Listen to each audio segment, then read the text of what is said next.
Today food this morning, what else? The perfect Valentine's Day dinner menu. Happy Valentine's Day. Bingo. Sorry. Buddy.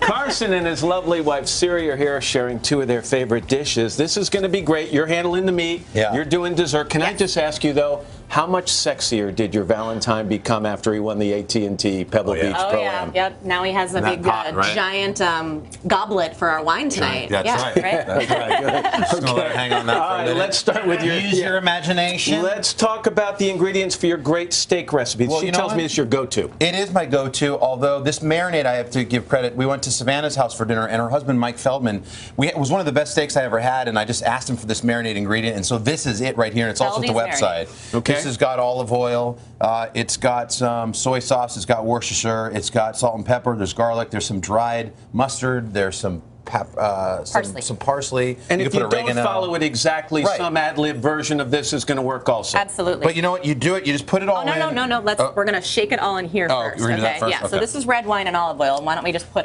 everything else in here, and then we'll shake it up. People always ask how long do you marinate. Overnight is really ideal if you can. You do it in the fridge, right? You do this, you let it sit in the fridge, you bring it out. Exactly. And then I think I read that you think it's really important to bring the meat back to room temperature. Yeah, you know, this was a New York strip steak, and I'm a bone-in ribeye guy, and I actually like this cut of meat a lot, but it does have enough marbling that if you get it back to room temperature, when you get to the searing off process here on the cast iron, if it's not, you know, at room temperature, the fat can really render and melt, and it helps you get a better char on the outside. There you go, dear. Thank you, sweetheart. Appreciate it very much. Okay. So those have been already marinating. Well, I've been frustrated because I always barbecue outside. I never know exactly. I'm having a hard time getting the temperature right on the inside. So this is more like restaurant quality. Get this thing you want to get as hot as humanly possible. And you keep it dry. There's no oil going down on that. There's no butter. You're going to let the fat render from the steak itself. About 2 minutes aside. This is part of the cooking process, so we'll take some of that off when we go to the oven. You want to get it as crispy as humanly possible.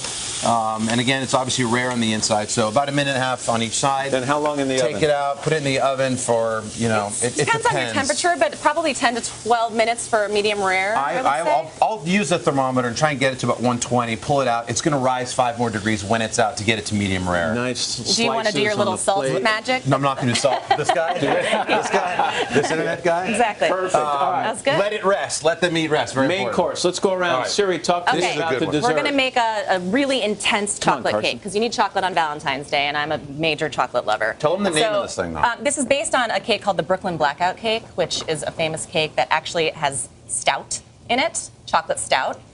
Or if you don't have chocolate stout, you can use coffee. That really enhances the chocolate flavor.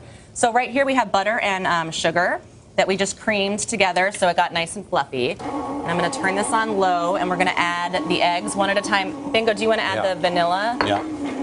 I thought he called you Bingo. It's call close. each other It's very Bingo. confusing. We're It has to a do with really a odd clown couple. I'm melting. in a hotel room. I'm melting. There's no hotel room. No, just No, the marinade. Okay, so we're going to add those Long story. until one at a time. What beer are you going with, the stout? Yes, so that's a stout.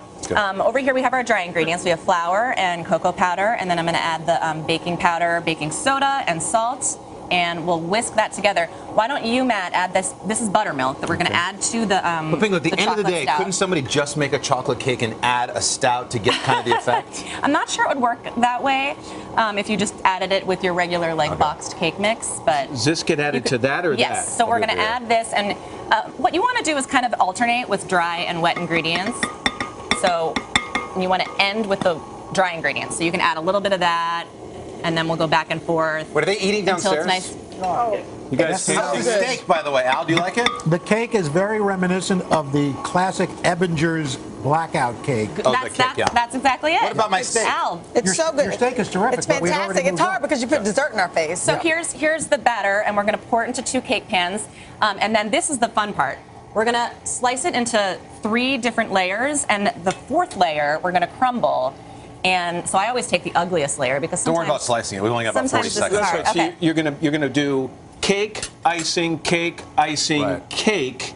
That leaves you with 1 extra layer. Try that Except cake. for Do you we're like gonna chocolate put cake, man? chocolate I love pudding. chocolate cake. This cake is unbelievable. The layers are actually chocolate pudding. You can find that recipe on today.com. And then there's frosting on the top, and then the cake crumbles What a on top of that. Valentine's Day meal. Sliced New York steak, great marinade, and the great chocolate cake. What do you That's think? fantastic. Isn't that Do you want a good? bite? Really is. You love it when I feed Sure, you. I have. Yeah. I tell her all the time, do not feed me on television. Whatever you do, don't be that girl. Thanks for that. 10 seconds left. Just the Marriott story. What? No, never mind. Yeah. Guys, thanks for the recipes. More Valentine's Day ideas. Go to today.com/food. We're back in a moment. Hello, Today fans. Thanks for checking out our YouTube channel. Subscribe by clicking that button down there and click on any of the videos over here to watch the latest interviews, show highlights, and digital exclusives.